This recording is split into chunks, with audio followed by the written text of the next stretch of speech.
My sme čakali ťažký zápas, lebo tu je aj divácka kulisa taká, že vyburcuje to mužstvo domáce, ale bolo to po 10-dňovej pauze, kde každý natrénoval, mal nejaké tréningy, ktoré sa aj odzrkadlili v tej prvej tretine, kde tá hra bola trošku taká opatrnejšia, ale bolo to v nasadení, bolo to hore-dole a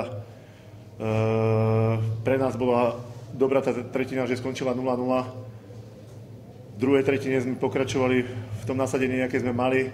Podarilo sa nám dať gól na 1-0 a to bolo veľmi dôležité v zápase.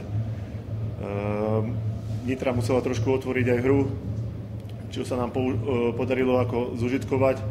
Dali sme druhý gól a si myslím, že po tom druhom góle to bolo už v režii z našej strany, že sme si už kontrolovali hru, pridali sme ďalšie góly a môžem len mužstvo pochváliť za zodpovednú hru od brankára až po posledného hráča. A ešte by som chcel vyzdvihnúť, škoda toho posledného gólu, čo sme dostali na 4-1, že brankár Hľadovský by si zaslúžil aj nulu. Škoda toho gólu. Tak golár mal trošku takú nepríjemnú nehodu.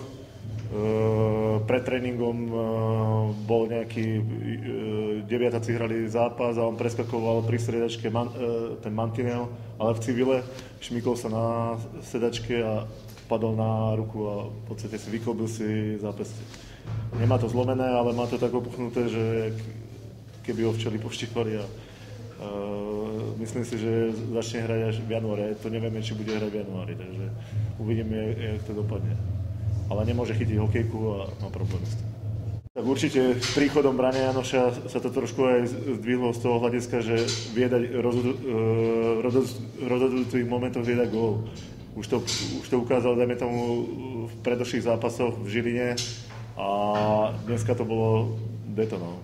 A bola tam spolupráca vlastne dvoch najstarších hráčov, Sekera, že tam naše pred bránou a Braňo ako vedel tú hokejku, jak má natočiť a dal v podstate gól, aby sme sa nakopli, takže tá skúsenosť tam cítiť. Tak samozrejme, vstup do toho zápasu z našej strany nebol špatný. V tej prvej tretine sme mali dve čisté šance. Nevyužili sme, škoda toho, a potom naozaj od tej druhej tretiny bol dosť individuálnych chýb, ktoré jednoducho Trenčín využil a v dnešnom zápase naozaj zaslúžene vyhral.